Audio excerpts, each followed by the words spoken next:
Genesis 19, 6 to 11.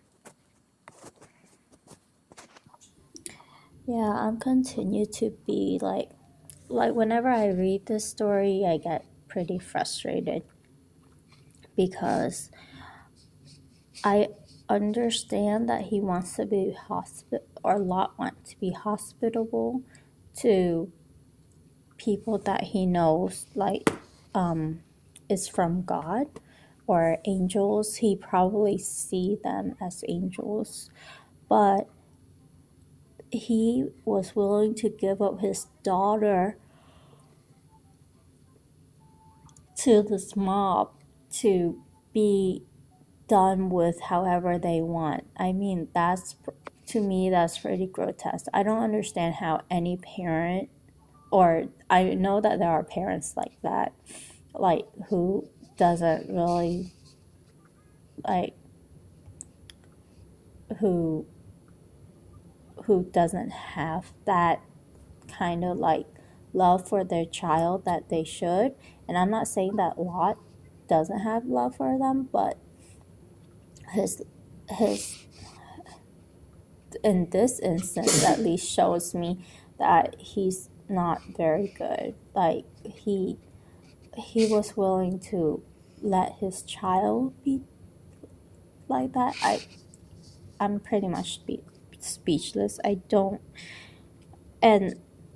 understand how he can take people who are not his family and say that they fall under the protection of his roof, but his children, they're not under the same protection. He should have, trusted God and protected his family. I don't understand it, but this is what they say. They said again that he came here as a foreigner and now he wants to play judge. So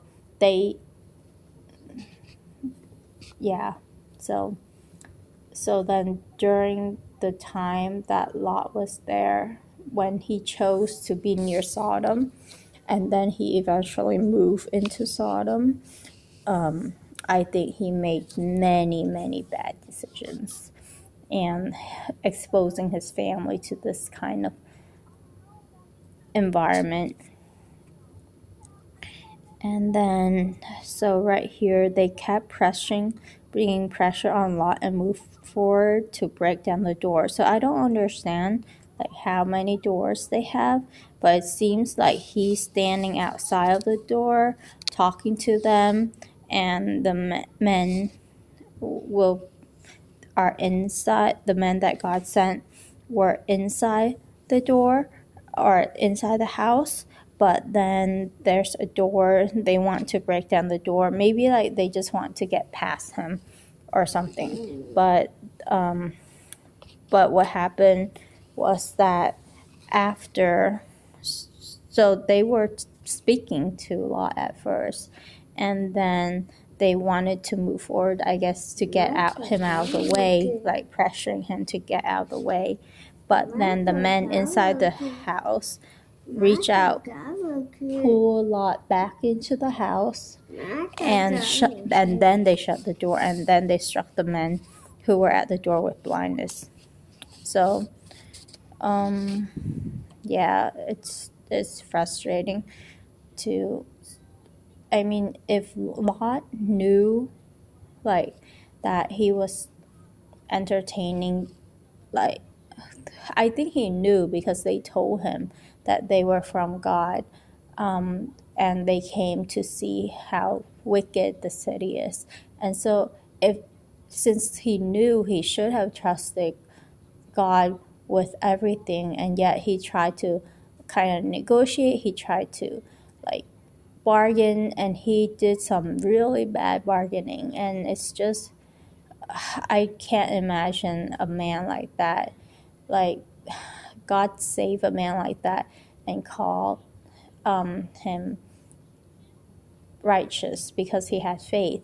And that just reminds me that even though some people in our eyes doesn't deserve God's mercy, God's mercy extends to everyone, even if they deserve it or not. And all we need to do is have faith in God, and like, or have trust in Him that He is Lord and that He saved us, and in their case that He will save them.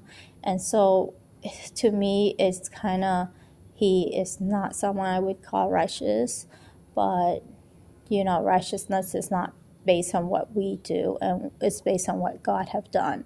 And I'm just reminded of that I look at people and their work, and I judge them based on their work. Like, I get disgusted or things like that if their work like disgusts me. But I'm just humble to know that they are saved of God too, and I shouldn't be doing that. So things like that, like as I read this story, or this account, I think of things like that. Oh, and when I read about the blindness, I thought back to how I was struck with blindness too, and so it's a interesting experience. It's during my psychotic episode, so I wonder if I did anything wrong, but I think God just did that for some reason I don't know yet.